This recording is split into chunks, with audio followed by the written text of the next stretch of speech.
Okay, I'm starting to talk about religion by trying to get into the issue of definitions of what religion is, and I wrote a review of a book by Benjamin Bartholomew, who's a specialist in the psychology of religion, and he begins by defining religion. Of course, you can't talk about the true or the false definition. We can define things any way we want, but I like his definition. Because it corresponds basically with Freud's definition of religion. For both Freud and Bartholomew, religion involves belief in the supernatural. If there's no magical thinking, it's not religion.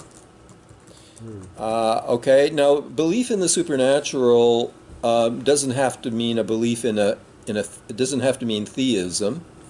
Buddhism is non-theistic, but popular Buddhism is filled with supernatural and magical beliefs. Freud, where this controversy comes up in Freud is,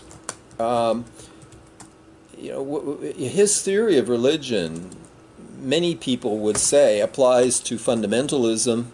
They would say, I mean, like existentialist Christians, Paul Tillich Christians, Rudolf Bultmann demythologizing Christians, Northrop Frye Christians, which is the kind of Christian I used to be. They would all say, well, Freud is absolutely right about crutch religion, fundamentalist religion, magical religion. He's absolutely right. But what he's saying is highly reductive because he seems to be oblivious to this higher order understanding of what religion is all about, which Rudolf Bultmann calls demythologizing. Understanding religion as metaphor, not mere metaphor, because metaphor is never mere metaphor, because metaphor is the way we think. It's the only way we can think, is by comparing things to other things. But the idea for the demythologizers is that religious traditions contain metaphor, poetry, but poetry that contains wisdom, poetry that contains existential truth, and valuable and well worth decoding using traditions like Heidegger's existentialism or Freud's psychoanalysis to open up the human existential truth contained in traditions that often present themselves in highly literalistic sounding ways, but that are not to be understood in those literalistic ways. So that Christianity is not about a guy who actually walked the earth called Jesus, who got crucified on a cross, and then who rose again on the third day. This is a wonderful metaphor of the crucifixion of the false self that is necessary for rebirth into the true self. And this is a painful crucifying death of the false self, which makes possible the emergence of what Heidegger would call an authentic existence. Paul Tillich argued that the first step towards authentic religion is atheism, because you have to stop believing in the literalistic, magical, false God of popular religion before your mind can be, you have to clear your mind of all of that literalistic, magical crap in order to create a space in which you can encounter what Tillich calls the God beyond God.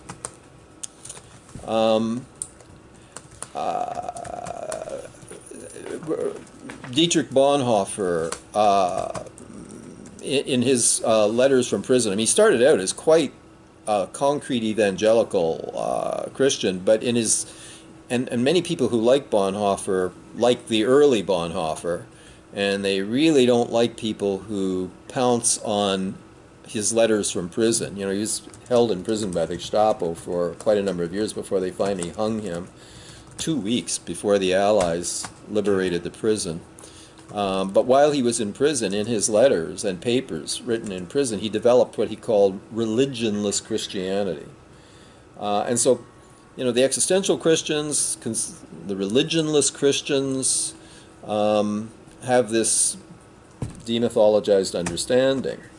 Well, it turns out that Freud was well aware of this stuff, surprisingly. I don't think he read a lot of theology, but he must have had conversations, but he certainly had encountered these folks, and he didn't think much of them.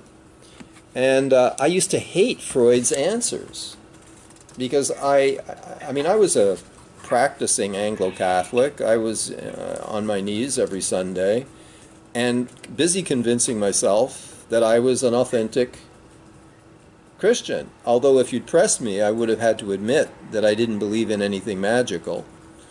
And that if you really pressed me, I would have to say that if you asked me, do you believe in God, I would have said, we're going to have a 5-hour conversation about what we mean by that word God. And then I would go Paul Tillich on you. And Paul Tillich defines God as our ultimate concern. So, you know, if God is my ultimate concern, then my ultimate concern might be with truth, and therefore, for me, God is truth, which echoes St. Paul, actually. Or if my ultimate concern is love, then God is love. That echoes St. Paul, right? And so in saying that, one doesn't have to posit anything supernatural by God. God is love.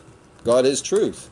To the extent that I'm involved with love and truth, then I believe in God. But eventually Freud convinced me that I was playing a game with myself here, because that's not what most people mean by God. And that's not what most people have meant by God down through the ages. They have meant a supernatural being of some sort. And so I'm playing a double game here. So here's what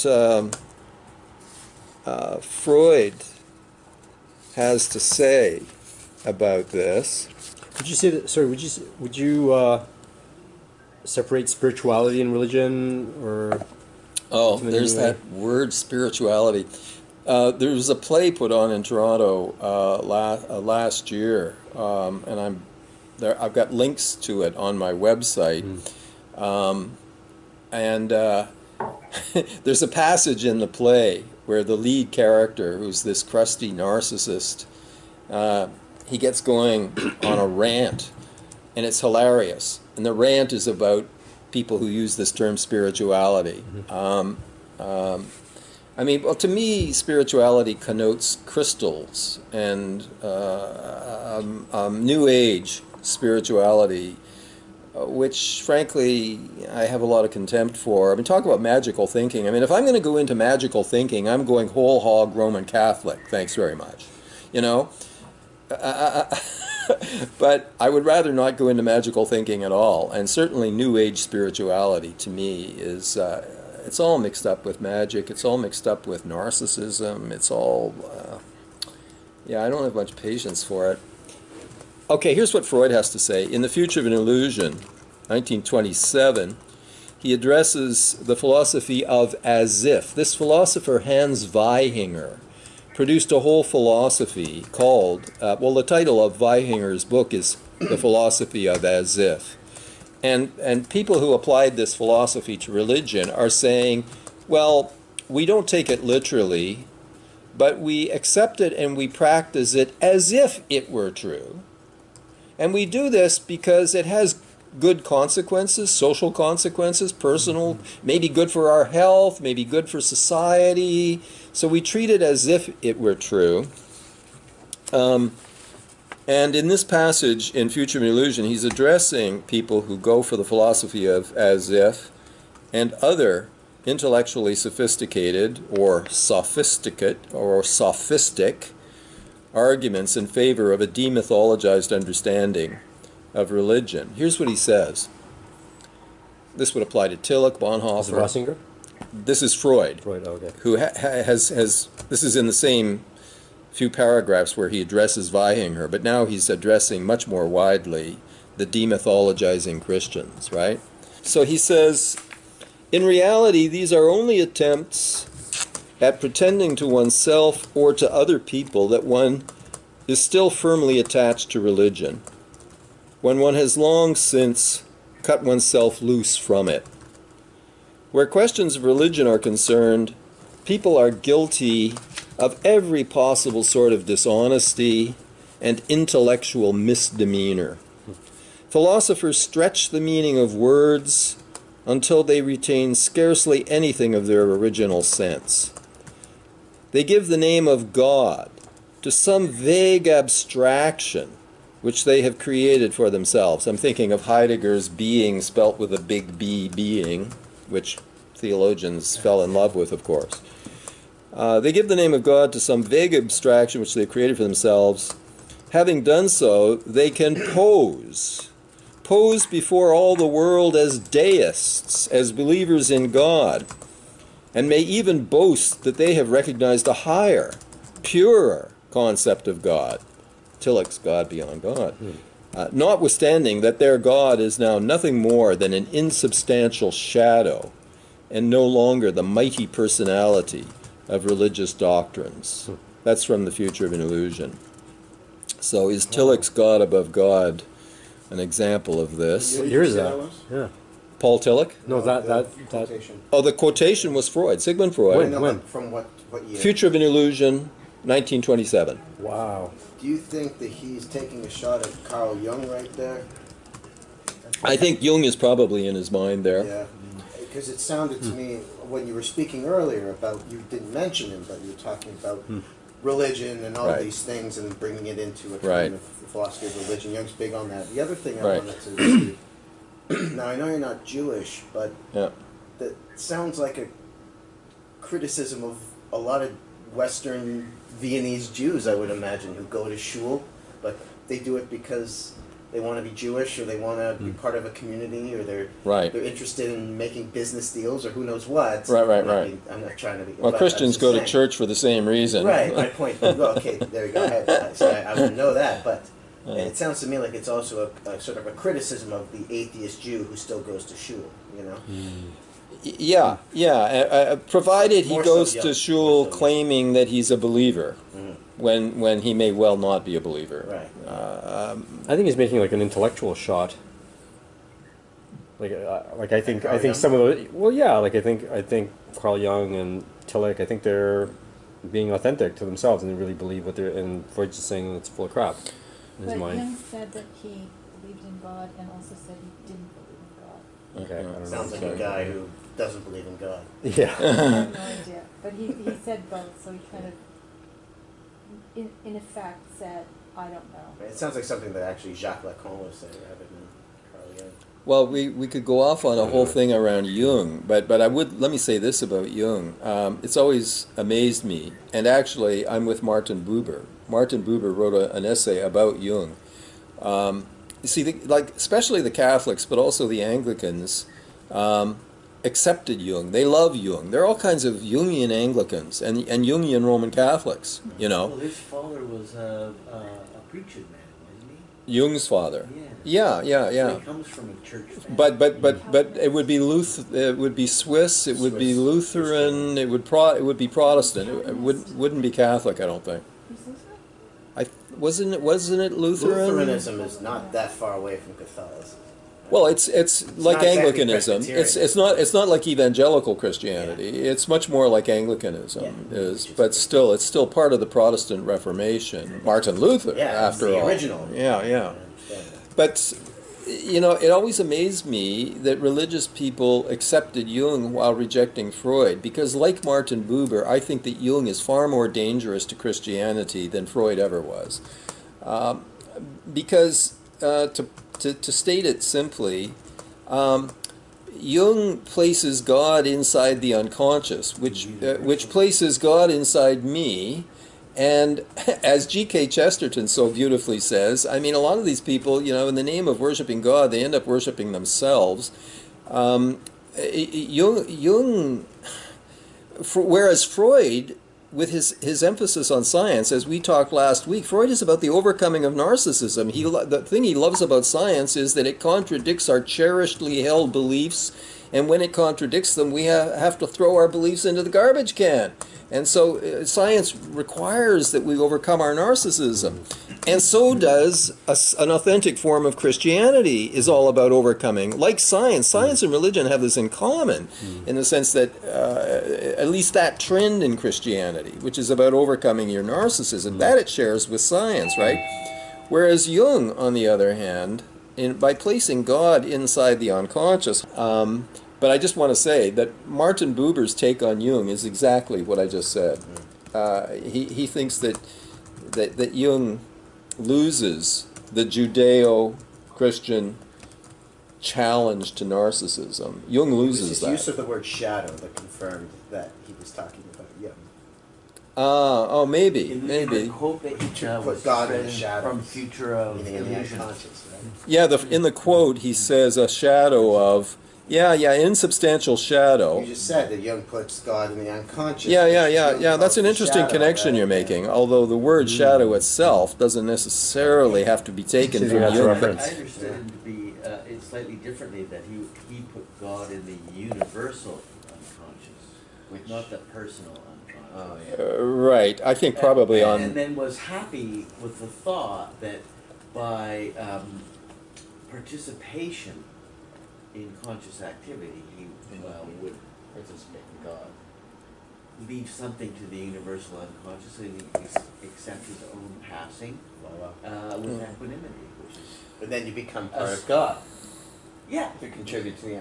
Well, unconscious. his central concept is the individuation process, right? Yeah. And he says we start at the periphery with what he calls the persona, and then behind the persona is the shadow, and then as the analysis deepens, we get into the more collective unconscious, where we encounter the archetypes, and at the very core is at the core of the self, of the individuated self. That core fuses into something collective and universal. In Jung, it's kind of hard to distinguish God from the self at a certain point, and I think that's what worries Martin Buber. Anyway, let's come back to Freud. So we see what Freud thinks of the demythologizers. He thinks that they're posers as believers, when in fact they've long since ceased to be a believer. And for years I hated that passage. 3 years later, in Civilization and Its Discontents in 1930, Freud states his critique even more vehemently. Quotes, "It is humiliating to discover how large a number of people living today who cannot but see that this religion is not tenable, nevertheless try to defend it piece by piece in a series of pitiful rearguard actions. One would like to mix among the ranks of the believers in order to meet these philosophers who think that they can rescue the God of religion by replacing him by an impersonal, shadowy, and abstract principle, and to address them with the warning words, quotes, 'Thou shalt not take the name of the Lord thy God in vain,' unquote." He's quoting the gospel here against these philosophers who are claiming to be religious. Now, and I go on, this is a passage from my 2013 book. I go on and I say, despite having read these passages many times over the years, I'm still astonished to find the great agnostic of Future of Illusion, for whom religion was illusion, who 3 years later in Civilization embraced atheism, for now religion was delusion. And by the way, that's something we need to discuss, that shift in Freud's thinking within 3 years. But it's astonishing for me to find this agnostic or atheist resonating with the attitude of the passionate Christian Blaise Pascal, whose credo was, quotes, "God of Abraham, God of Isaac, God of Jacob, not of the philosophers and scholars. The God of Abraham, Isaac, and Jacob, not the God of the philosophers," unquote. So here's Freud echoing exactly that.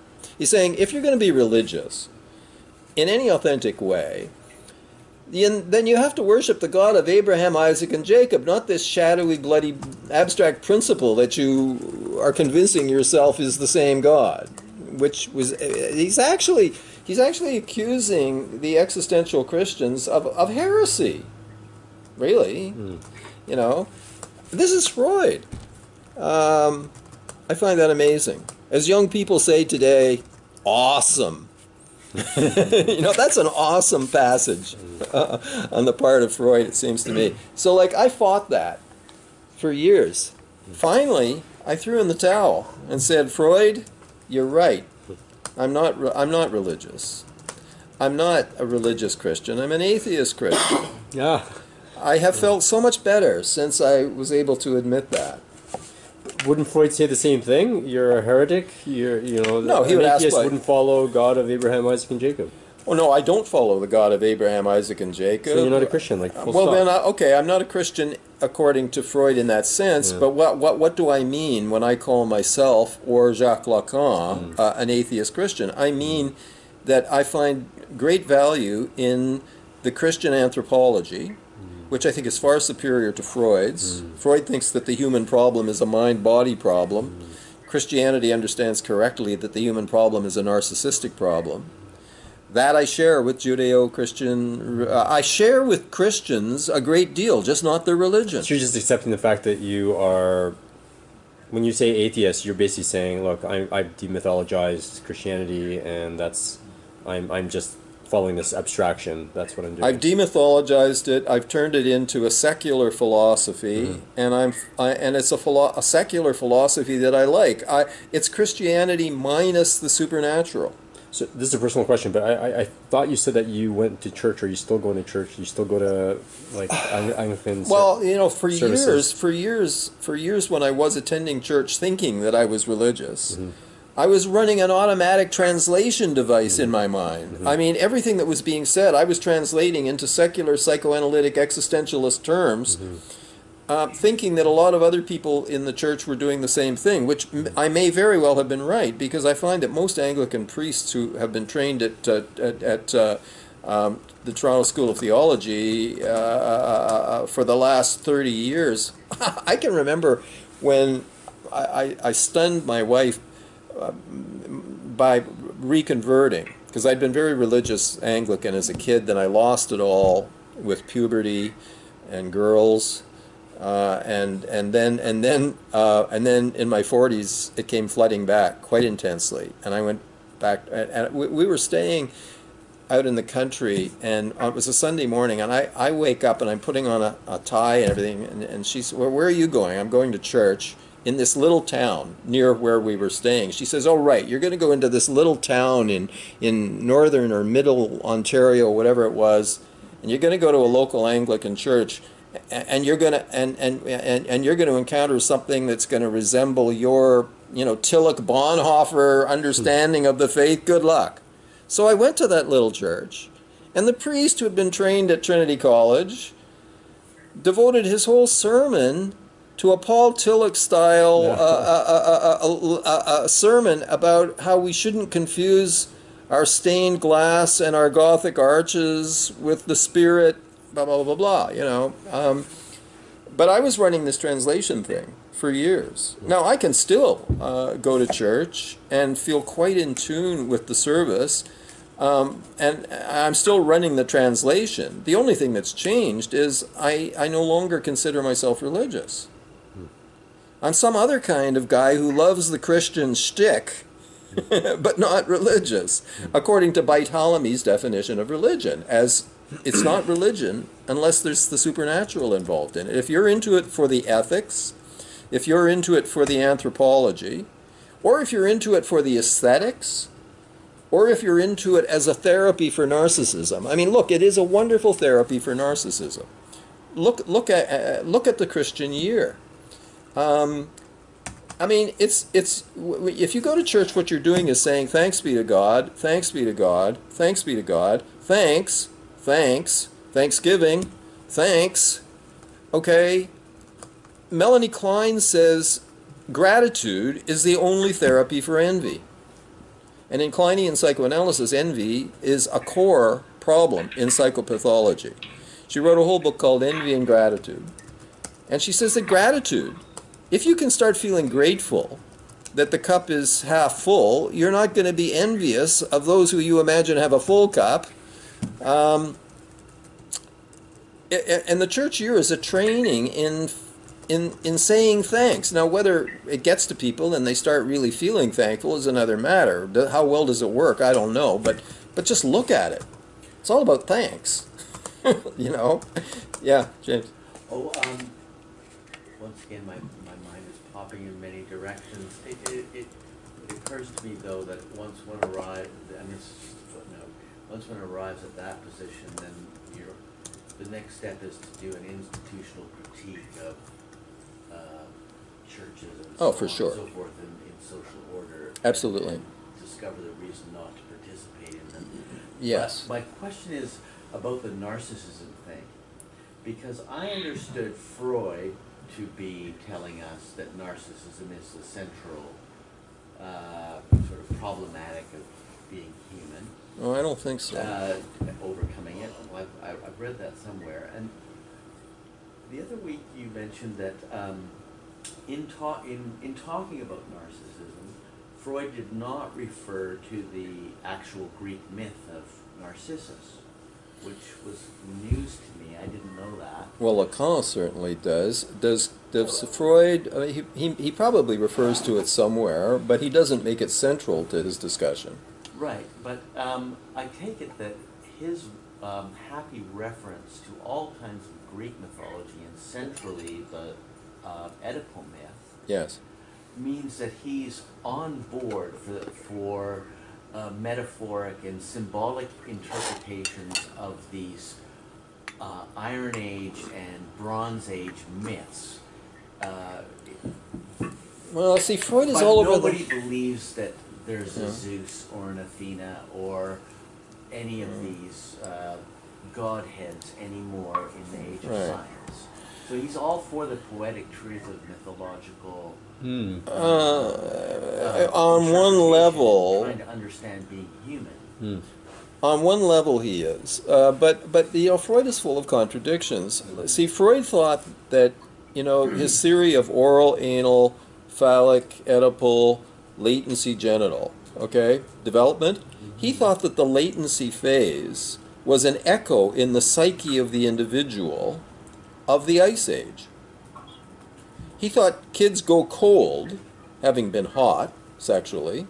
They go cold around 6, and they stay cold until around 11 when they start getting sexy again. Why? Because somehow the Ice Age affected the germplasm.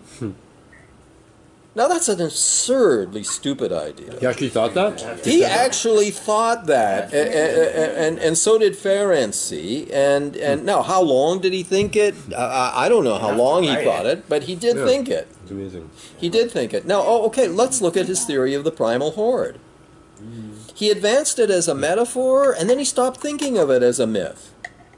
He started thinking of it as literal historical truth. Sometimes he represented it as myth, sometimes he represented it as historical truth. Freud was a literalist a great deal of the time. He thought that women could not have castration anxiety because how can you fear losing something you never had? He thought men cannot have penis envy because why would you envy something you've already got? He took it literally. He took his own metaphors literally. He took his own metaphors literally sometimes, but not other times. You see, so he's not so clear about this. Sure. Where did he say that about the anal stage? Oh, gee, I have to go tracking it down. You'd have to look it up in either Ernest Jones or in, who's the Harvard historian who did the big book on Freud? Anyway, it's there. I can't tell you where to find it exactly. Probably Jones would, the 3-volume Ernest Jones book will help you track it down.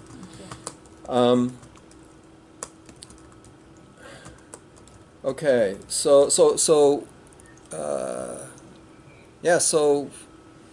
for 30 years I had this struggle with Freud, and Freud won.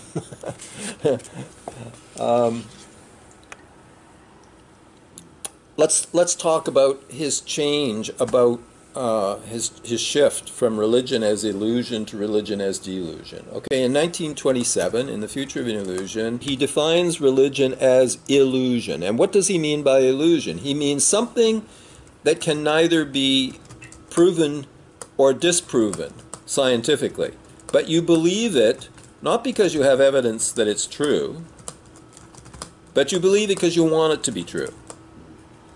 It can't be known to be false.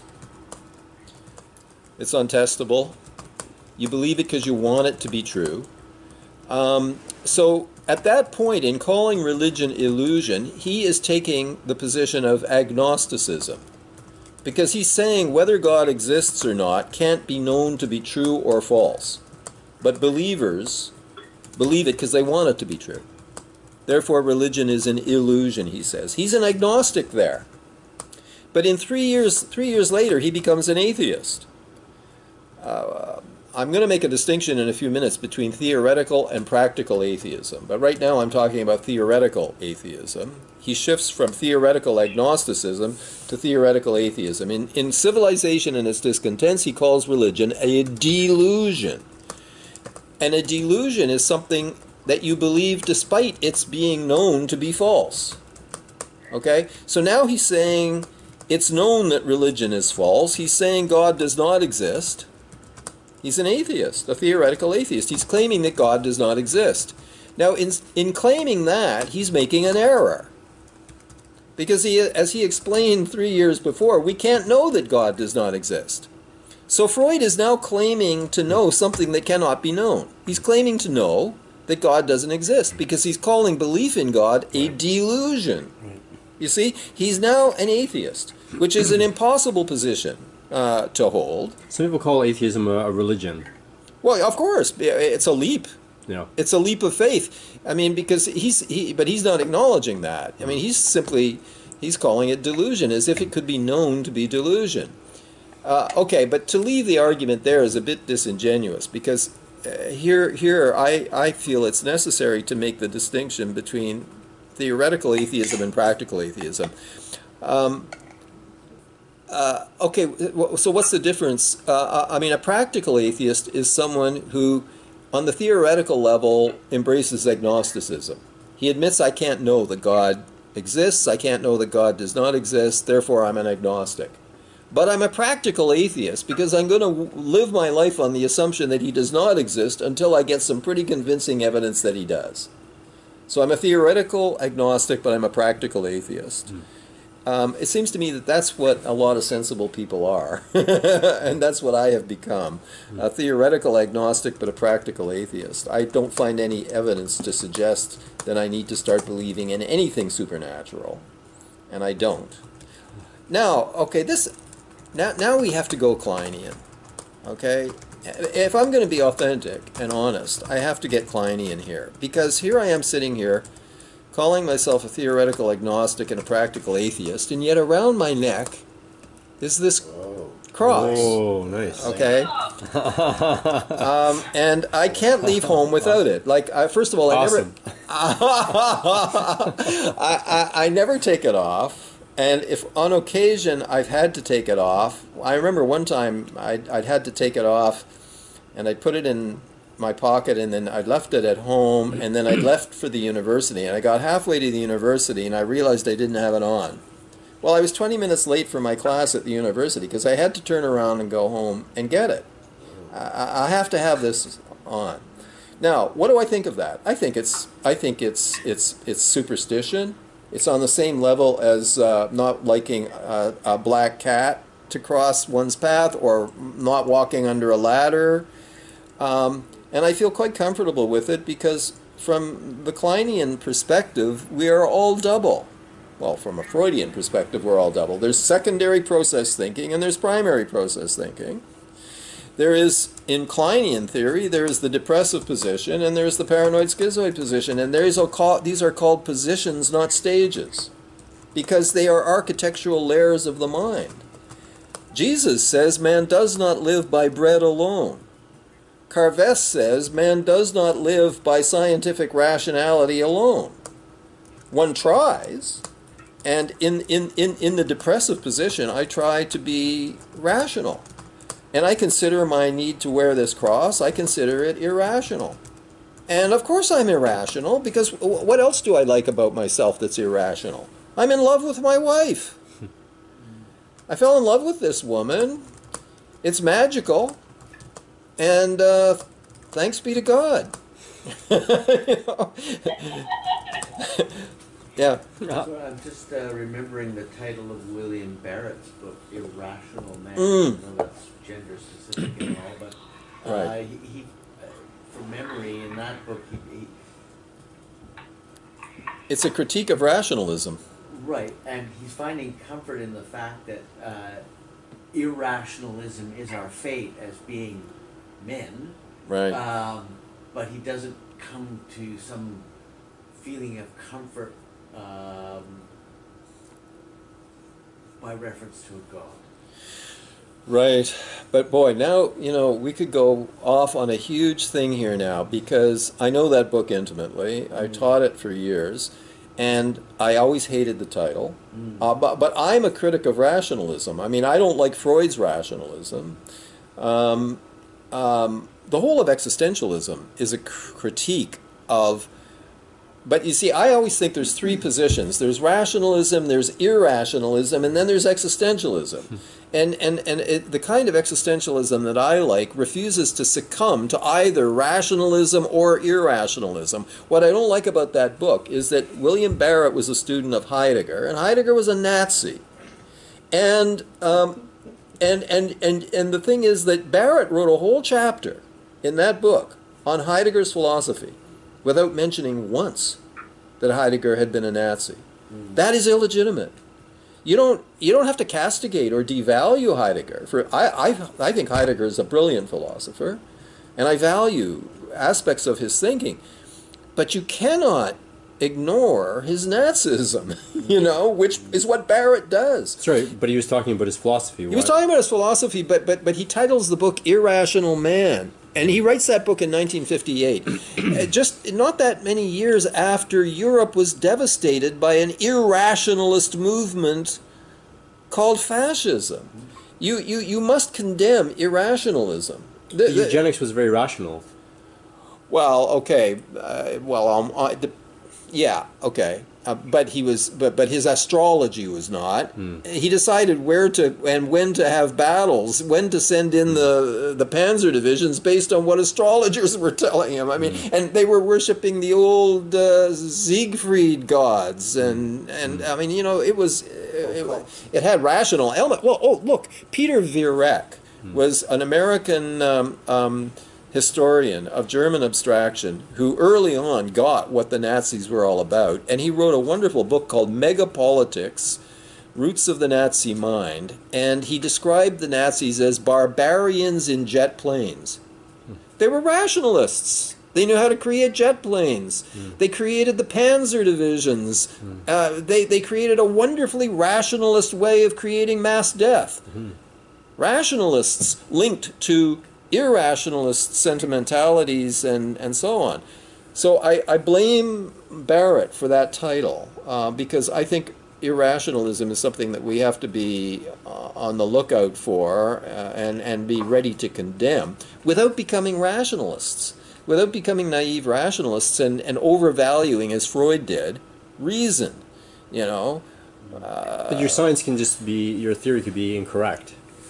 Well, your theory can be, but your theory, the problem with rationalism and science is your theory can be quite correct, and you can use it for the most inhumane purposes. That's true too. Right? Nuclear energy. Reason is not enough. Here I'm with the Christians. The Christians get this. They understand that reason is not enough. I mean, that one of the most, here I'm showing my fondness for the Christian tradition. One of the things I love most about the Christian tradition is that Dostoevsky is particularly good on this, but the whole tradition gives, it has the representation of the holy fool. You see, like the devil is likely to be an intellectual, but sometimes, but sometimes there's this retard who speaks the truth and who is innocent and who is good, but intellectually retarded. We mustn't confuse intelligence with goodness. Some of the most intelligent people I've ever met are anything but good, and some of the best people I've met are not that intelligent. So, and that is a Christian attitude. You know, you don't have to get into Christian anti-intellectualism. You don't have to be hostile to intellect or hostile to reason to know that reason is in and of itself far from enough, you know, for a human being. So it's, when you say, why would I still call myself a Christian? For reasons like that. There's a lot of insight in the Christian tradition that I find very valuable and that I identify with. Just not the religion. Now, here's a point I wanted to make. You see, no one has any trouble understanding that Freud was a proud Jew, but an atheist. Well, why can't that generously be extended to Christians? Why can we not get that someone can be a proud Christian and an atheist? We get that Freud can be a proud Jew and an atheist. Why can't I be a proud Christian and an atheist? There's a double standard here. Well, They're different.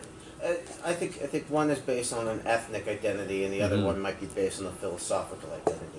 That might be the difference. Well, I think the ethnic factor, right. I mean, you can be... But you're right. It's confused sometimes, there is a sense, still. I think that atheistic Christian thing is coming around. I wouldn't be surprised to see that start to be said. There are more websites. You're not the first person I've heard recently say that they are an atheist. Well, you know who said? Graham Greene, the British writer, the novelist Graham Greene, 50 years ago, called himself a Roman Catholic atheist. He had trouble with the Vatican. They weren't exactly happy with him, but, you know, that's how he saw himself. There's a woman Methodist minister somewhere here in Toronto who, along with her congregation, have rewritten the Lord's Prayer to take out all the God words. Yeah, all the supernatural stuff. I've read about her. There are prominent American bishops who have done essentially the same thing. So, yeah, you're right. It is becoming a much more known position. Yeah. But whenever I hear Jewish intellectuals talk about God, or even like Christian intellectuals, it seems like God is almost like the Eastern kind of thing, like an entity that cannot be defined. As soon as you define God, then it's blasphemy, Right. Which seems more in the abstract kind of. Am I incorrect? I don't know. Like that's no, I mean, I've sounds heard like that. more like sort of a more contemporary Jewish way of addressing the idea. No, I thought it was a very like. But the Christians also have Christ. You were stoned They have if that you whole said new Yahweh. thing, that Testament where they can talk about the Trinity and all that stuff. It gets more complicated in Christianity. Yeah, it's much more complicated. But there are Christian traditions, as you say, Thomas Love, where the I mean, many Christian priests will tell you that that they say things like, you know, if you feel you haven't got God, but you're searching for God, they'll say, in the searching for Him, you've already found Him. Otherwise, you wouldn't be searching for Him. You know, the Orthodox tradition, Greek and Russian Orthodoxy, they make the unknowability of God, they make doubt central to their faith. They're suspicious of anyone who thinks they know God. So, you know, it's very complicated. It's very complicated. Okay, so I think we should. Freud, by the way, when Freud in 3 years makes that switch from illusion to delusion, he doesn't ever talk about why he makes this. He doesn't draw attention to the fact that he's changed his mind, and he doesn't say anything about it. He just makes the switch. Is it a translation issue, perhaps? Yeah. I don't think so. I don't think so. I think you'll find it if you read him in the German. You'll find the same thing. We should do that. Yeah. So you define illusion very, very precisely and make it distinct from delusion, but is he maybe being he does as well? No, that's him. I'm just quoting him there. Oh, okay. I'm quoting. He spends a couple of pages defining the difference between illusion and like delusion. can't be proven or disproven, like all That's that. what he says. That's exactly what he says. Yeah. Yeah. But he's got very different and distinct readerships for future of an illusion and civilization and its discontents. I mean, he's got, when he's writing those two things, 3 years apart or not, he's got an imagined readership, and I think maybe the clue to understanding the difference is to get at what his imagined. Well, that's readership interesting. was. I don't know what the imagined different audiences would have been, but that's an interesting thing to pursue. Civilization of discontents might be more, taking a more Marxist way of looking at religion. Well, he addresses Marxism in both Future and in Civilization, more so in Civilization. And there he, of course, thinks that the Marxists are self-deluded in thinking that human aggression is due to private property and so on and so forth. Although, I mean, he's sympathetic to the idea of religion as the opium of the people. I mean, essentially, he's saying something similar when he calls religion illusion. There, he's with the Marxists, Yeah, I was right? sort of half agreeing with you and half agreeing with you that if he's writing about civilization, well, it leads him to think that it's a delusion, not an illusion. If he's speaking more on a psychoanalytic, possibly, even though he wouldn't like me saying philosophical basis, he would be much more careful not to say delusion and to say illusion for the very reasons you're expressing. But you would think in making a switch like that, he would say somewhere why he's making that switch.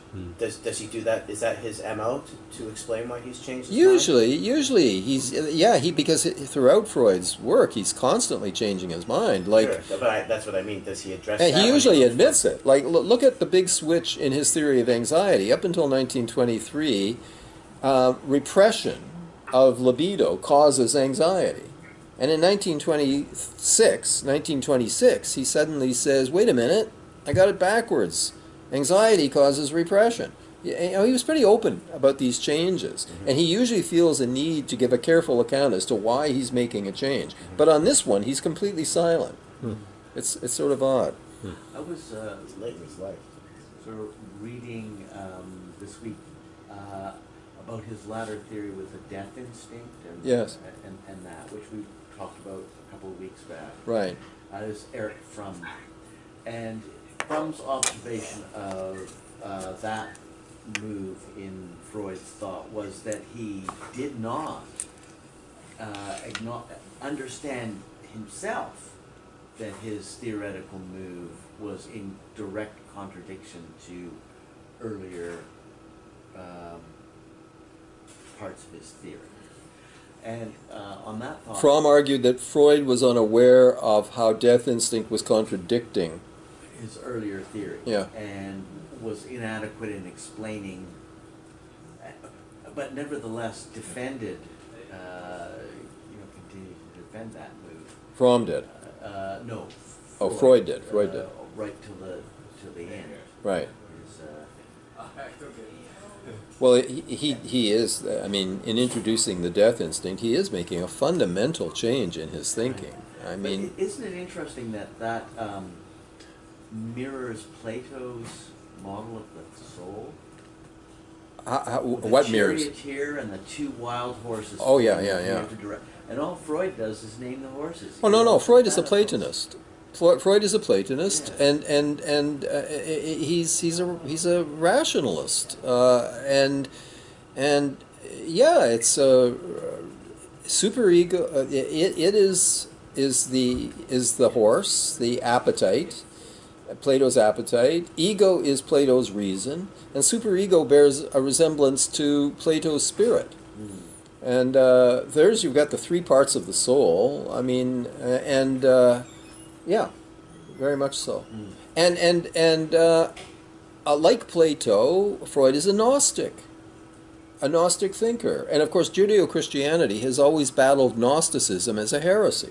What does that mean? I don't understand. Okay, Gnosticism, gnosis means knowledge. And Gnosticism is the belief that knowledge will lead you to salvation. So that Plato believed that we achieve salvation, enlightenment through acquiring knowledge, this through the intellect. It is through the intellect that we acquire knowledge, and that's why kings should be philosophers, and that's why philosophers should be kings, because they have the gnosis, the knowledge. This is profoundly alien to Christianity. Once again, this is a celebration of those who are smart and intelligent, whereas Judeo-Christianity says, watch out for those smart, intelligent people. You know, they may not be good. They probably won't be. So there's a fundamental ethical divide here, you know. And so Jung is an explicit Gnostic. He wore a Gnostic ring. What does that look like? I forget what the imprint is. You do a Google search, you can find it. But he was aware that he was a Gnostic Christian, and there's always been this tradition, both in Judaism and in Christianity, a hidden mystical element within the religion that believes that it has special knowledge. Right. And you think that Freud can be characterized thusly? not in the same way as Jung, but still a Gnostic. In the Platonic. In the Platonic sense, because look, what is psychoanalysis? It is salvation through self-knowledge. You unravel the defenses. What are the defenses? It's a theory of self-deception. And so we are led by the help of the analyst to see through our self-deception. We acquire knowledge of the truth about ourselves, and through this knowledge, we are set free. Now, we're not, you know, we're set free to have ordinary human unhappiness instead of hysterical misery. You know, I mean, he's not saying we're going to be wonderfully happy, but there is a kind of enlightenment that psychoanalysis seeks to achieve through knowledge. Did we get the image? It's a snake? Some kind of coiled snake. A coiled snake, that's the Gnostic. Yeah. Okay. Can I ask a question? Yeah. At this juncture, because I've always thought of Christianity that it is, I mean, it's so insightful in terms of explaining, first of all, European history, and secondly, its development explains, I mean, so much in the modern world. And when people generally look at religion, they're so disappointed. But I always see it as this heritage that has led to all these things, Judeo-Christian heritage, Right. to psychoanalysis. It wouldn't even exist if we hadn't had these, you know, centuries of development from For sure. Greek philosophy and so on to Right. modern Christianity. Well, it's created the culture out of which psychoanalysis sprang. I mean, again, Kabbalah. Kabbalah is a tradition, a mystical tradition within Judaism, and Freud was deeply interested in it. And dream interpretation comes right out of Kabbalah. And Freud's interest in interpreting dreams comes from his Kabbalistic Jewish background. Erich Fromm comes right out of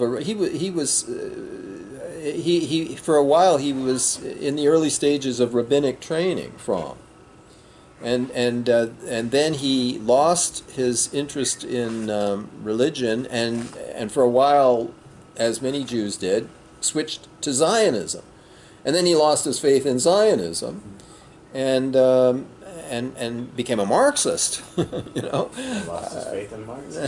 Never, not really, but because he never bought the Soviet idea at all. I mean, he was an early critic of the Soviet Union and said this is not Marxism. This is a bastardization of Marxism. You know, but Fromm. Okay, let's talk about Fromm a little bit.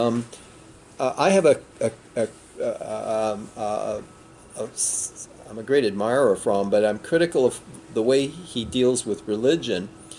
He makes an important distinction between what he calls humanistic religion and authoritarian religion.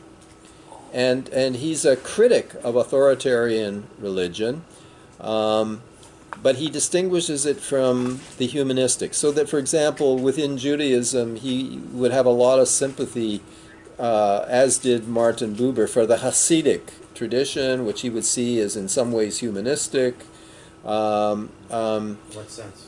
Well, producing rather than authoritarian. Rather than authoritarian. Yeah, why would he see that as well, celebration of life, celebration of love, celebration of dance, celebration of community, celebration of human vitality and communal bonding and all of that, as opposed to the law, Torah, judgment, like that. So that's what he means by authoritarian religion. Superego religion, which he distinguishes from humane now, of course, a lot of Christians make a big error here because it's a form of anti-Semitism. It's a form of Christian anti-Semitism. They say the Old Testament gave us the authoritarian superego. The New Testament gives us the loving God. Baloney.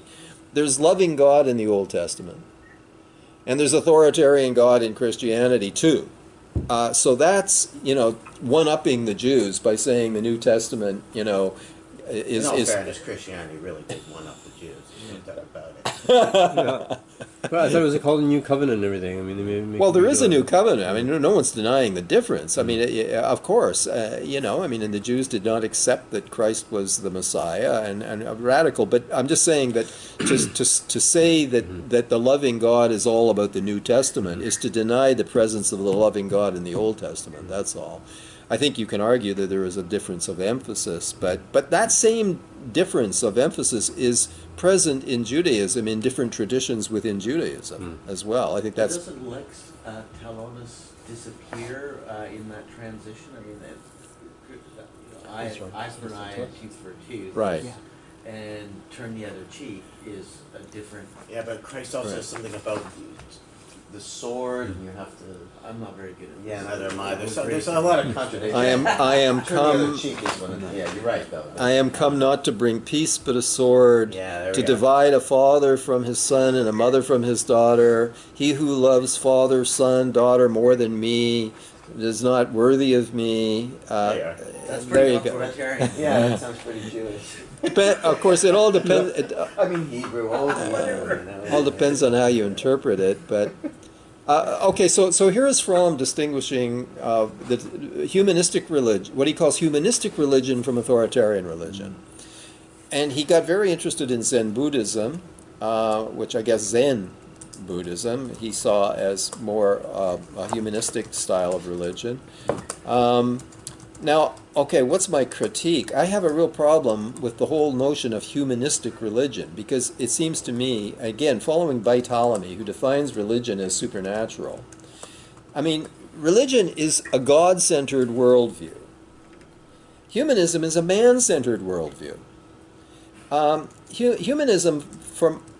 think humanism, by definition, has to be anthropocentric, whereas religion is supposed to be God-centric, theocentric.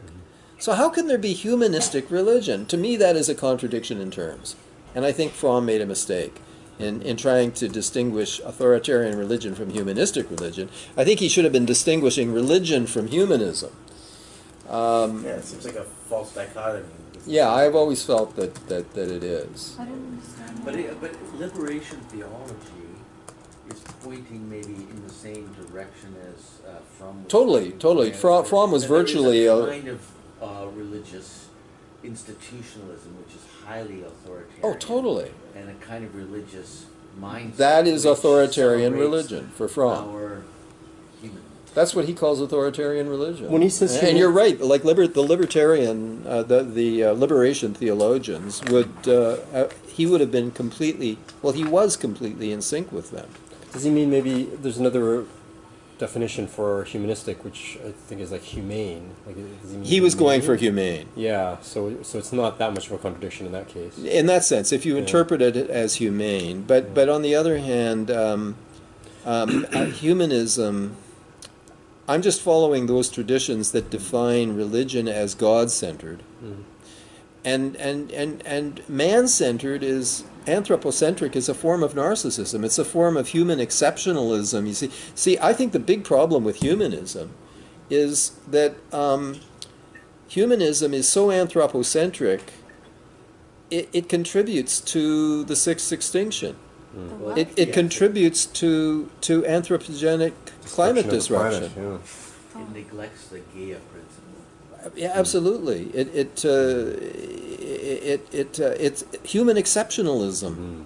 So what do you replace it with? Something that we might have learned from indigenous people. That we are Embrace all not just beings, apart from nature, but a part of nature. So that's how Kierkegaard understands the myth of Genesis as the birth of human symbolic consciousness. Does it have something to do with repression?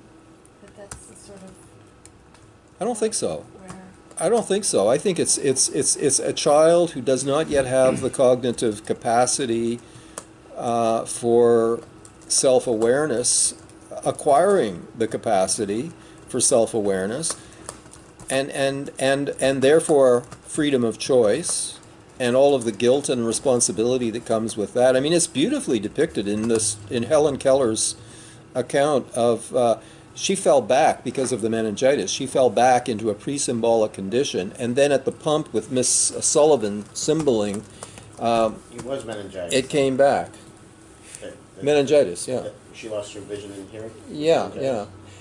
And she lost the symbolic function, and then one day at the pump it came back, and she suddenly realized that things have names, and she ran around asking for the name of everything, and she acquired self-awareness, and she went back, and she had, in a temper tantrum, shattered her favorite china doll, and she looked at that and realized that it was irreparable, and she encountered death.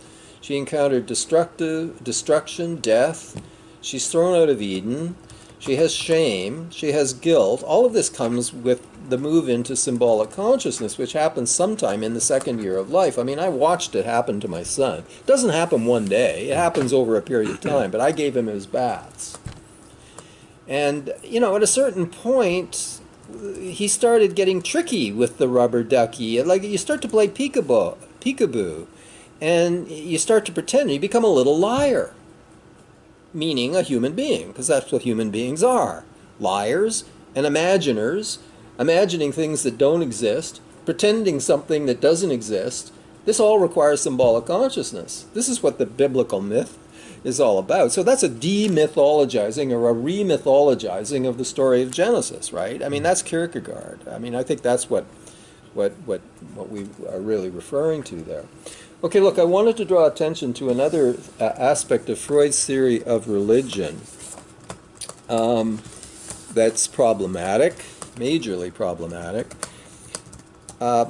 So this is a section that I wrote about this in my book of 2013. It's ironic that the Judeo-Christian doctrine of original sin is better preserved in psychological form by the non-religious psychoanalysts, Sigmund Freud and Melanie Klein, than by the Christians, Fairbairn, Winnicott, and Guntrip.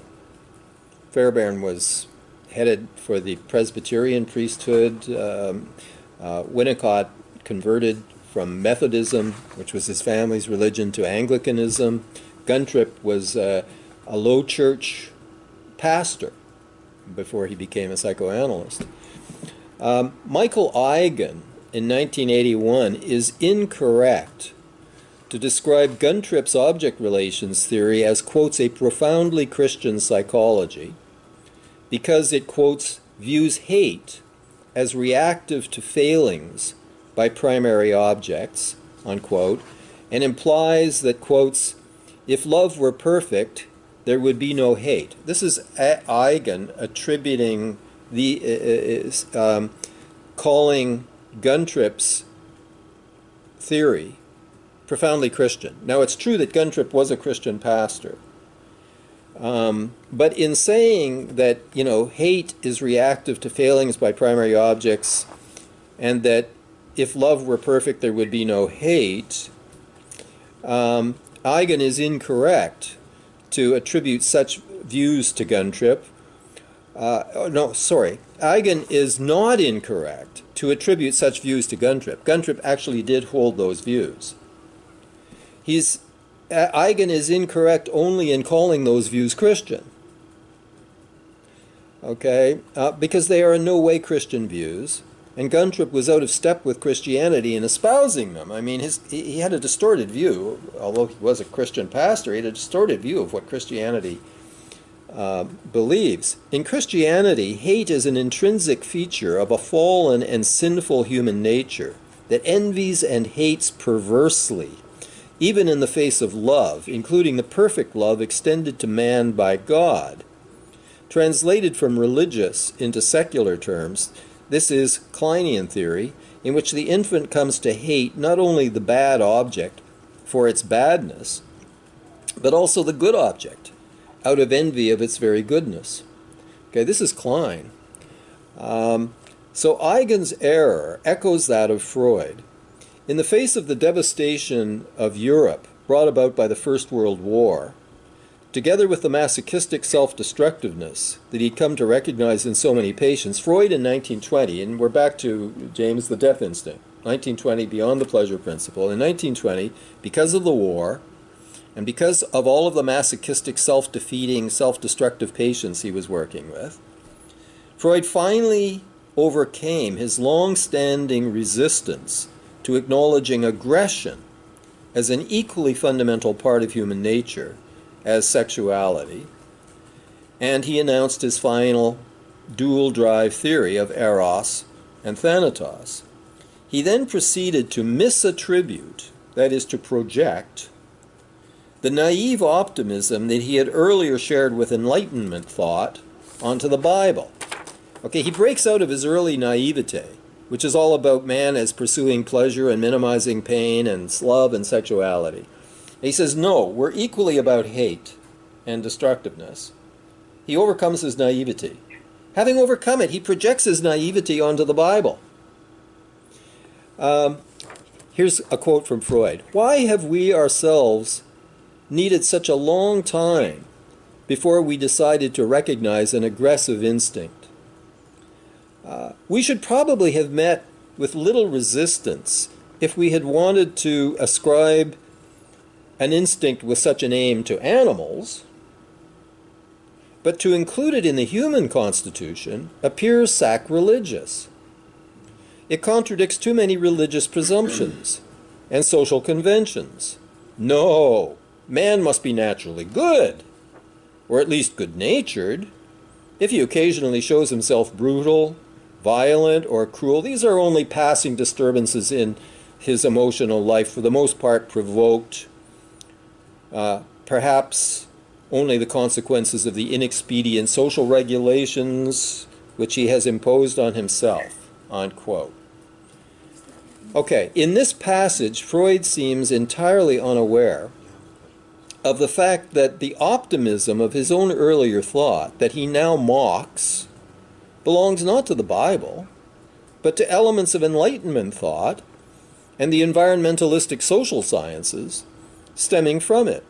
It was his own loyalty to the anti-religious Enlightenment and his estrangement from the Bible and the father who beseeched him to return to it. On his 35th birthday, the father writes a touching inscription in the Philipson Bible, which was the family Bible, which he had rebound in leather to give Freud, because for the Jews, of course, the bar mitzvah is a big deal at 13, but at 35, that's another big deal, at least in certain parts of European Jewry. 35 is becoming a man in an even greater sense than at age 13.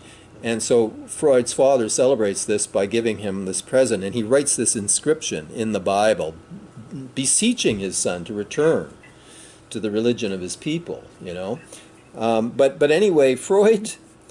it was his own loyalty to the anti-religious Enlightenment, his estrangement from the Bible, that prevented him from overcoming his own naivete until after the war, and his deepened clinical experience finally made him see what the Bible had recognized all along. In its vision of human beings as fallen, perverse, and broken sinners, even after salvation or redemption, the Bible is far more congruent with Freud's late, dark view of human nature than he was ever prepared to acknowledge. Okay, so the problem with Guntrip's thinking in regard to aggression is not that it is Christian thinking, but that, like Freud's early thinking, it is in denial of the profound ambivalence of a human nature torn between the forces of whatever. I've lost where I go from there, but anyway, you got the main point. So here's Freud not wanting to see aggression as fundamental as pleasure and sexuality, finally forced by the First War and all of the masochism, finally forced to say hate is as much a part of human nature as love. And then he says, well, we would have been able to come to this except for religion and its pious illusions of the goodness of human nature. which religion never posited. It's a glaring error on Freud's part. And it's a glaring case of projection on Freud's part. You know? Anyway, I mean, it's interesting. It's not something that Freud has been noticed that much, but it's a big. I think it's a huge blind spot. And well, I mean, look, it's human to project, but he mocks religion and he projects this naivete onto religion, a naivety religion never had, but which a lot of post-Freudian psychoanalysts have. See, Guntrip was one of the early relational analysts. He's very celebrated by self-psychologists, by Stephen Mitchell-type relational psychoanalysts. He fits in that camp. He's got quite the naive view of human nature, even though he was a Christian pastor who should have known better. Can I ask another question? Yeah. Mm-hmm.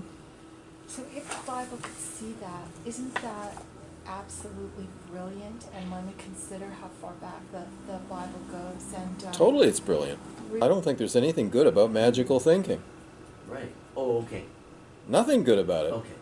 And I define religion as centrally involved with magical thinking, and therefore I want no part of it. That doesn't mean I don't find value in the philosophy of the Judeo-Christian tradition. But it's like a miracle cure for narcissism, believing in something that doesn't exist because it's supernatural. Oh, well, no. I don't think that the miracle cure for narcissism is believing in something that doesn't exist. I think why would it thank God 5 times a day or whatever? Well, because it's thank you. To what? Whatever. It's just good to say thank you. It's good to experience gratitude. I mean, to channel it towards a mythical supernatural being is not good. But insofar as it gives you the idea that there's something beyond yourself that you can feel grateful for, that's good. So, what about Mother Earth? Well, I'm all for feeling gratitude towards Mother Earth, which is one of the reasons I'm a critic of humanism, because humanism is man-centered rather than earth-centered. Mm-hmm. It's a form of human exceptionalism. We are the crown of creation who were given dominion over the rest of nature, and this has led to massive ecological destruction and probably to the 6th extinction. The planet will go on just fine. It's just that we're going to be gone, and it's because of our egocentrism and our anthropocentrism and right, our... So to smuggle Christian dogma into psychoanalysis by the back door would seem to be returning to that. Well, it depends on what you mean by Christian dogma. I mean... well, the phallocentrism of Lacan, which I understood you to be saying a week or 2 ago was a patriarchal religious... Well, there's a patriarchal element to Lacan. There's no reason why I have to conceive of the... there's no reason why the qualities that make me desirable to my love object, there's no reason I have to call those qualities phallic. Okay, Lacan calls those qualities phallic. And I sense in all of that a kind of patriarchal... Well, he's a patriarchal, phallocentric thinker. But that's only one strand of his thought. He's also, a really valuable element of his thought is his making of human narcissism the central human problem, which Freud could have grasped and came near to grasping, but slid off the point into his mind-body drive defense conflict thing, which he never entirely got over. Lacan took that element that's sort of there to a more minor degree in Freud, and Lacan makes it central. He says the human problem is the Greek Narcissus. We're in love with ourselves, but it's not our real selves we're in love with. It's an image. And we're mistaking an image for ourselves. And we spend our lives polishing the image. Meanwhile, we're not living fully. Life is falling through our fingers while we're busy worshiping ourselves. And it's only by accepting castration, that is only by realizing that we are not the image and can never be the image, only then can we begin to live as subjects. And this, we don't have to go Christian here, but it is Christian. It is Christian in the sense that it's only through going to the cross and accepting my bleeding woundedness. It's only by accepting the fact that I've been wounded and I'm bleeding. It's only by accepting that I can begin to exist as an authentic human being. Derrida takes Freud to task for talking about the work of mourning as if the work of mourning could be ever completed. Derrida, I think, quite correctly says that for a human being to be authentic, that human being has to be always bleeding, never stopping the bleeding. Because when you stop bleeding, you've slid into some kind of false self. Because to be human is to bleed. To take a break from it, I mean. Well, I don't think we have to be bleeding 24/7. I mean, obviously, I'm not trying to celebrate a masochistic idealization of suffering. No, of course not. It could be taken in that masochist. Well, I've already said Christianity offers a field day for masochists. You want to be a masochist? And sadists. Mel Gibson, The Passion of the Christ. What a sadomasochistic orgy. But Christianity doesn't have to be taken in that direction. But I'm trying to talk about Lacan's distinction between the narcissistic worship of the self-image as opposed to the subject, which can begin to live to the extent that you recognize you're not ever able to be this perfect image. That's accepting brokenness. I mean, Fragmented self. Sorry? Fragmented self. But the trouble with the Lacanians and so on, the Cohutians, is they think that the fragment. I'm now talking Koha. Oh, okay. Because they tend to think that fragmentation is something that happens to those poor folks who had not good enough mothering and got fragmented selves. Whereas Lacan is not writing on that level. He's writing on an existential universal level. He's saying we're all fragmented selves. And we're all fragmented, and it's only by accepting our fragmentation that we can begin to be authentic human beings. But isn't religion supposed to do that too? And isn't that why religion, at least in its earlier stages, a form of the psychotechnology that brings people out of narcissism? Of course, religion. Look, this is what I like about Christianity. But I don't believe any of the supernatural bunk. It's just, if you want to tell me that the Christian tradition contains deep psychological insight, that it contains deep therapeutic insight. I was wondering if you could comment on, and I don't know if this is my idea or where I got it, but this notion that, and maybe it's in Civilization, but this notion that this connection between civilization and religion, and that maybe the authentic human is kind of, as kind of Rousseau and others have kind of pointed out, is this kind of natural state human, and that evolutionarily we used to exist like in small bands of like 20 people or something, and then in order to be able to live amongst like thousands of people, we needed some sort of domestication process. Well, first of all, you're agreeing with Freud, okay, because despite Freud's atheism and his hostility to religion, he at the same time appreciates religion exactly for doing that, for domesticating us. He says that religion performs a useful social function. Certainly by telling people that they will get their reward in heaven, they're less likely to demand it here and now. They're less likely to steal and whatever. He feels that... where does he say that in Civilization? In Civilization and its Discontents. He appreciates the social function of religion, albeit its illusion or delusion. It still is performing in many ways because it's part of the taming process, because he believes we need taming, because he believes that man is a wolf unto man, says Freud, quoting whoever, the Roman. Man is a wolf unto man. He says we have a primary instinct of aggression. not just as a reaction to frustration. Freud believes we have this primary aggressive instinct. We need to be tamed, and religion is one of the forces that tames us. He would like us to be able to transcend religion and become tamed through psychoanalytic self-knowledge, through rational enlightenment, so that we no longer need the religion. But he thinks that the masses... Okay, look, in civilization, here's the argument of civilization and its discontents in a nutshell. In order to have any kind of civilized order, there has to be inhibition of our antisocial nature. But there's only basically three modes of inhibition: repression, suppression, and sublimation.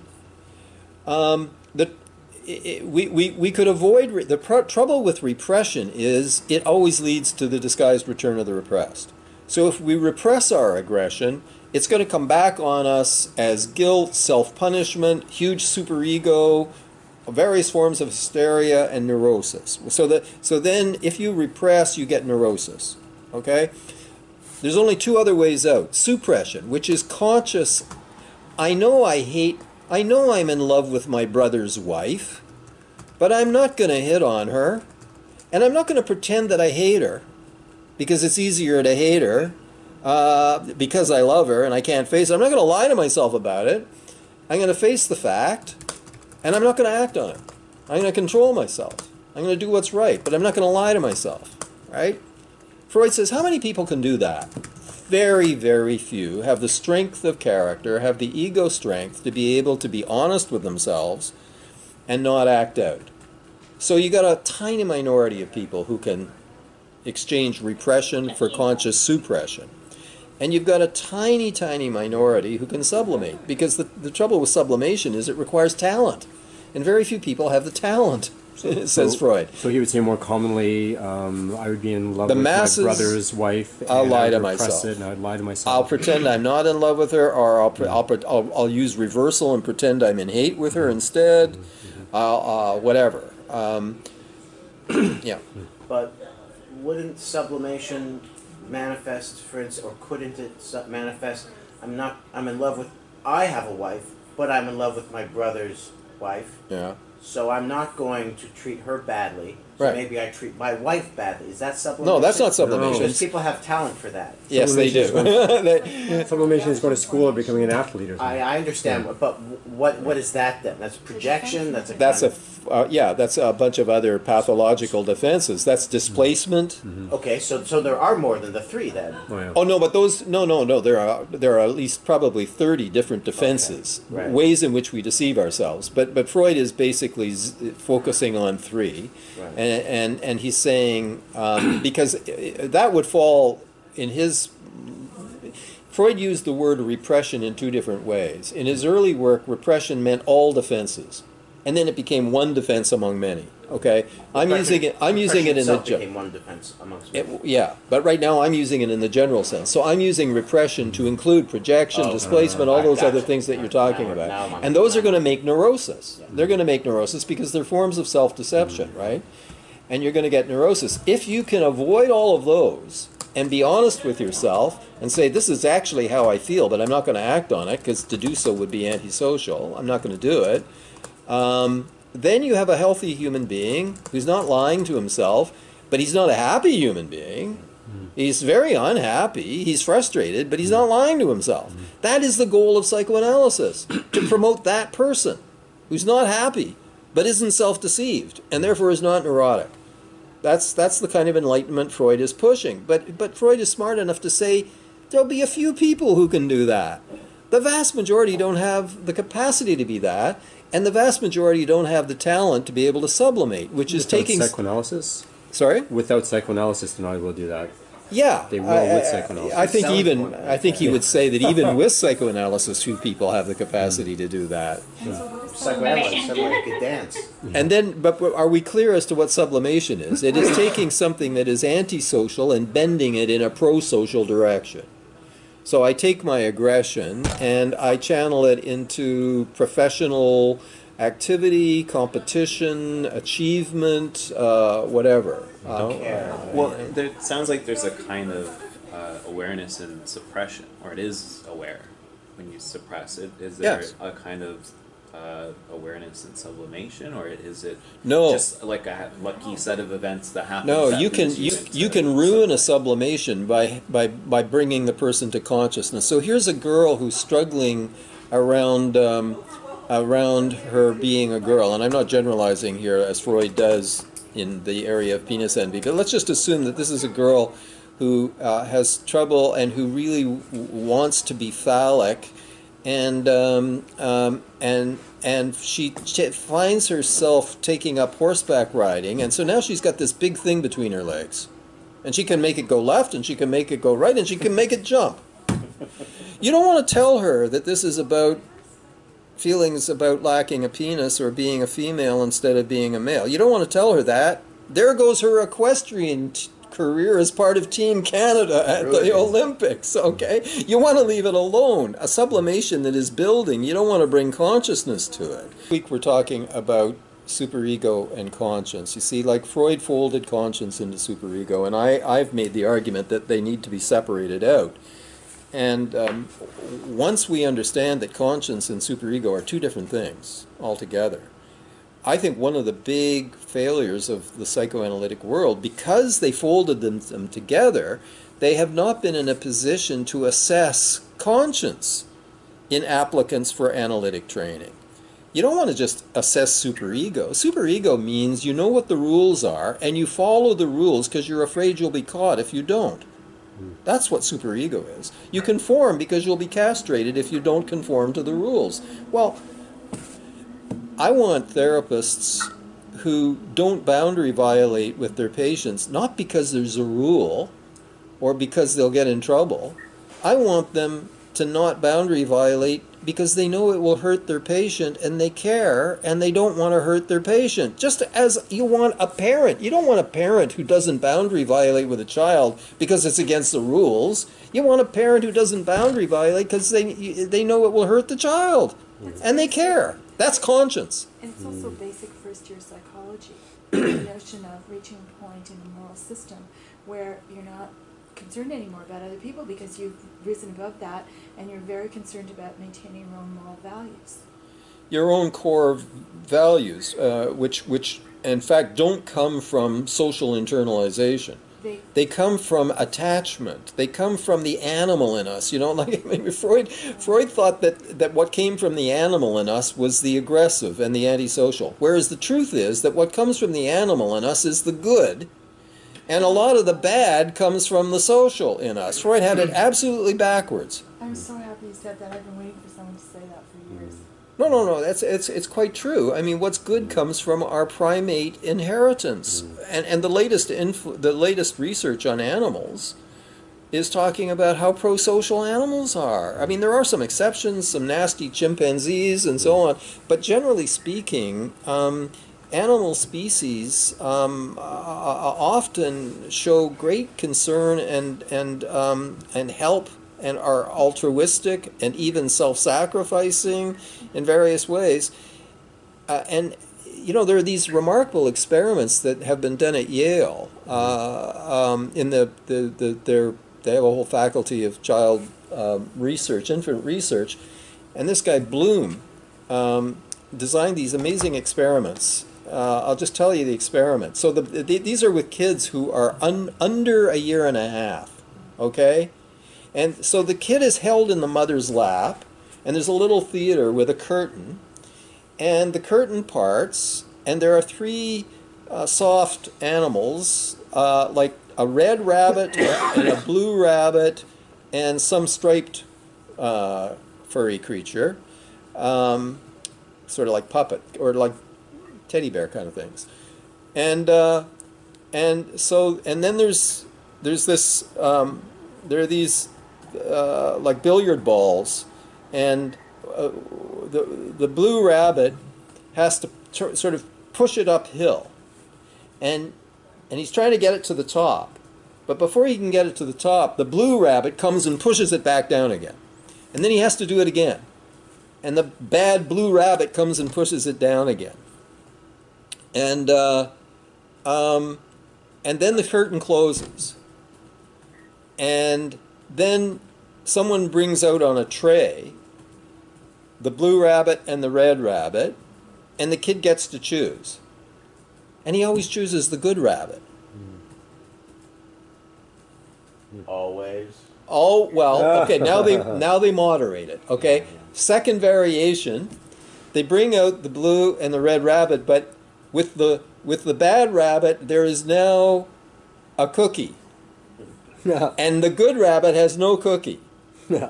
And a lot of the kids continue to choose, but at a certain point, the kids start to waver. Well, you know, I mean, it might just... The kid might also know that they were stupid puppets, and maybe Just it wanted the was more cookie. important than any of these things. I don't think at 18 months necessarily. Before 18, this is like 15. This is like a year, 15 months. The youngest were 15 months. Well, I think the point is that a lot of our development happens ex utero, like after we're born. Yeah. And that's where things can go wrong. Yeah. And whereas animals, they mostly pop out like fully developed, and I think you made this point. Yeah. And so it's not so much society; it's just like all the things that can go wrong in our development. Even among lemurs. Even what? Lemurs. Lemurs, yeah. Lemurs. Yeah. If they have a bad leader, they beat it up and throw it out and get somebody who's nice to everybody. That's awesome. Yeah. So so this research is pretty darn interesting. But so Freud thinks that the animal is the bad, and what comes in from society is what makes us good. It's very Huh? Victorian to That's think very that, though. isn't it? Christian, Judeo-Christian. Yeah.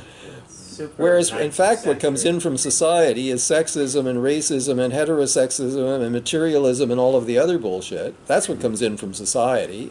Now, some good comes in from society. Obviously, some of the messages we take in from society are pro-social and humane, but a lot of them are not, right? So there's something wrong with society that we can't maintain all these great values that we haven't figured out. Well, we're free. You see, the thing is that we are. I mean, that French author Vercors, who was influenced by Jean-Paul Sartre, he writes a fascinating little novel called "You Shall Know Them," and it's about how les animaux dénaturés is the title in French. Les animaux the denatured animal, and that's us. I mean, and Fromm got this. He called us the freaks of the universe. Unlike other animals, we wake up, as Kierkegaard said. We wake up. As Judeo-Christianity understands, we wake up. We realize we're naked. We have shame. We become liars to ourselves, to others. We're derailed from nature while still being immersed in it by our bodies. So this is the human problem. But shame can't be the only problem because, I mean, shame can work in a good way too. Guilt can work in a good way. Oh yeah, I'm just saying we're capable of shame because we're capable of self-awareness. But there's something fundamentally evil about humanity that we haven't quite figured out yet and can't. Well, Kierkegaard was pretty close. I mean, Kierkegaard, well, again, this is pure sort of Christianity. I mean, Kierkegaard understood that there's something very perverse in the human being who is tempted to violate the good just for the hell of it. We're tempted to be bad just for the hell of it, even knowing that it's bad. We're capable of turning away from the good just for the hell of it. Now, Melanie Klein is trying to get at that with her theory of envy, because Klein says, to be hunted by the bad object is bad enough, but to be in a situation, but at least when you're being hunted by the bad object, you can run for rescue to the good object. But now, with envy, you run to the good object, and it ceases to be a good object because you hate it because it's good. You hate it for its very goodness. So now you're hunted by the bad object, and you're hating the good object because it's good. And you're envy of its goodness, of its ability to feed you. You bite the hand that feeds you. Is that the beginning of masochism? Well, I guess it's masochistic to bite the hand that feeds you. Yeah, that it is. It is. It's both it's sadomasochistic. Yeah, it to is. nibble at the hand. I find the dichotomy not that useful. In fact, I think part of what society creates is not just choice, but nuance. Right? Yeah. It's not as simple as the red and the blue puppet. Right. If it were, we could say, oh well. Certainly, all of our good qualities come from our animalistic instincts, and all of our bad qualities come from our society at in general. Yeah. That would be a nice sort of neat thing. But Right. and you said, well, they're a good thing, but I mean, who's to say that envy isn't an animalistic trait? I would certainly posit that it's possible. They're probably precursors, animal precursors of envy, but I don't know whether, I think it's pretty important to make a distinction, just as in like human aggression. Obviously, look, there's a big difference between human anger and animal anger. Now, on one level, there's a similarity because we are animals. So when we get angry, we bare our teeth, we have adrenaline, we tense our muscles, we get flushed faces, and so on, just like animals do. But then our symbolic functioning kicks in. I'm just going to wait. And if it takes me 20 years, I'll get the bastard when he least expects it. No animal can do that. Delayed satisfaction, right? No animal can do that. But that same impulse allows you to. My cat can. No. Look, I get the cat argument all the time. Like I say Cats are like that. only human Evil. beings can be sadistic. I say only human beings. They say no. My cat is sadistic. Look at the way it captures the mouse and it sadistically toys with the mouse. I say sharks no. do that. I say no. Take the mouse away and replace the mouse with a little rolled up bit of paper, and the cat will do the same thing. The cat is batting the mouse around the same way it would bat a piece of paper around. Whereas Bernardo, he knows the pain he's inflicting, and he's doing it because he gets delight out of inflicting the pain. Although there are some evil chimps out there in the jungle in Africa. There are a few mean chimps. Yeah, man, there are. I know. I'm not making the argument. I'm trying to not generalize too much. But look, the reason it's important to draw attention to the goodness that comes from nature and the badness that comes from society is precisely because Freud generalized the opposite. Mm-hmm. Right. That's fair enough. I think the reason there's so many problems with society is because it's inherently like a human invention, whereas like our intimate relations, for instance, are evolved for like millions of years, whereas like society is invented in the last 10,000 years, and we keep getting it wrong because it's so complicated. I mean, to live in groups of like millions of people, it's like what the heck does that mean? Okay, but I like what you're saying because you see, my mentor Eli Sagan was a close friend of Talcott Parsons. They met in their analyst's office. They shared the same office, same analyst in Boston. Greet Bibring was their analyst, and that's how they. So they used to wait for one another and then go for lunch after they were with their analysts. And Parsons was an evolutionary social theorist, right? And he talked about the evolution of societies through particular stages. And that became a very unfashionable way of thinking. It was rejected by social science because social scientists accused it of being Eurocentric, ethnocentric, those pure primitive cultures evolving towards us. It doesn't have to be that way. The theory does not have to be used in that way. There are evolutionary stages in societal development, and I think I would support a certain kind of. I think we're trying to evolve, but of course Sagan would say, while we do evolve, we also devolve. For example, if you look over the history of Western civilization, there has been an increasing effort to democratize, to extend rights to women, to get rid of slavery, to extend the vote. But it all got stalled. It got stalled with the Vietnam War and Lyndon Johnson's if the war on poverty got stalled, and then of course we have the emergence of neoliberalism, and we have a devolution going on, a de-democratization going on. But I think that reflects the fact that we're constantly inventing and reinventing, whereas if you look like at an anthill where there's like thousands of ants, like they're not having these problems because they've evolved into like how do you function with like thousands of ants. Yeah. Or like a beehive, or like, you know, any other... Because there is biosocial transmission. Yeah. And then there is psychosocial transmission. Yeah. And these are on the two levels.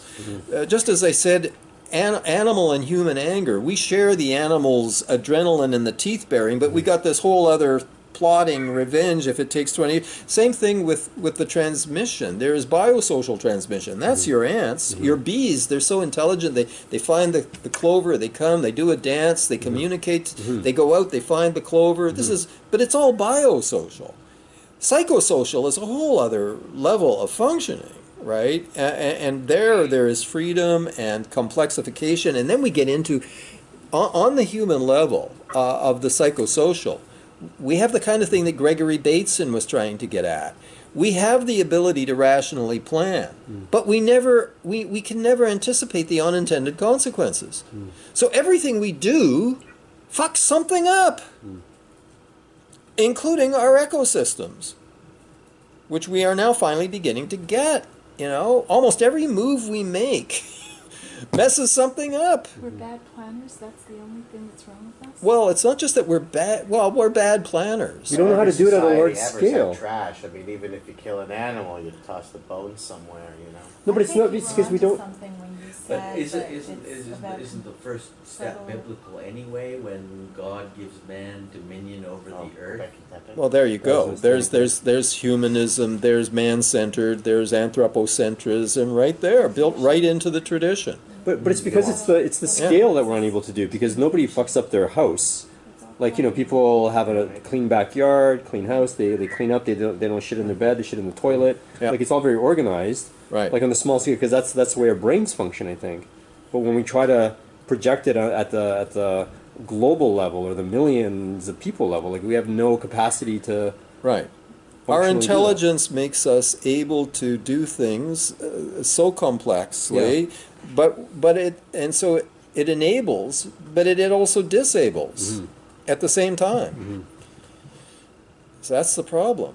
But look, I mean, many people have decided that humanity is an evolutionary mistake, and that the sooner we are eliminated from the planet, the better. I mean, this is Thomas. Better for who? I mean, let's be honest. Not better for me. What's that? What? It's not better for me. No, but I mean, Thomas Hardy was a profoundly pessimistic thinker, and he wrote this poem called "Before Life and After," and he says, you know, before the birth of consciousness, all went well. If something, I mean, everything just, a rose is a rose is a rose. When something disappeared, there was nothing to miss it, because there was no sense of absence, because you can't have absence without symbolic functioning, which brings the concept of the absent. And that, but the last lines of the poem are, "Ere nescience shall be reaffirmed." How long? How long? That is, not knowing should be reaffirmed. Human consciousness should disappear for Hardy, because human consciousness is a disease on the face of the planet for Hardy, you know. Thomas Hardy? Thomas Hardy, yeah, we're a disease. We're this virus that kills everything in its path, and it ends up killing itself. He's really pissed off. You think he had an attachment disorder? Well, you know, I mean, his novels are pretty pessimistic. Tess of the D'Urbervilles, Jude the Obscure. But I don't share his pessimism, but I have a certain admiration for, you know, the profound vision that he had of how we screw things up. We can't do this kind of group thing that other highly efficient animals can do. Because they've So got we're making biosocial nature communication. We don't have just the biosocial. We have rudimentary biosocial. We have the psychosocial instead. So this is the problem for what's down here, the psychosocial. But the attempt of psychoanalysis is to dig through down the psychosocial into the biosocial and connect it up with. Well, I think that's true. I think that a good deep analysis can bring us back. Well, I guess this is the goal of certain schools of meditation, to bring us back to the fact that my blood is circulating and I'm not doing it. I'm not choosing to do it. My heart is pumping and I'm not making it pump. And so now I'm in touch with myself as a living organism. The association is a kind of meditation. Well, it is a kind of meditation. Yeah, I think, well, that guy Mark Epstein, Thoughts Without a Thinker, he was a Zen master and a psychoanalyst, and he said, you don't write books about Buddhism and meditation. You recognize instead that psychoanalysis is meditation. It is a form of meditation. I believe that's true. I believe that's true, and I believe a good analysis can bring us back into touch with that part of ourselves, you know. But that's also very Lacanian. A good analysis frees us from this idolatry of the self-image.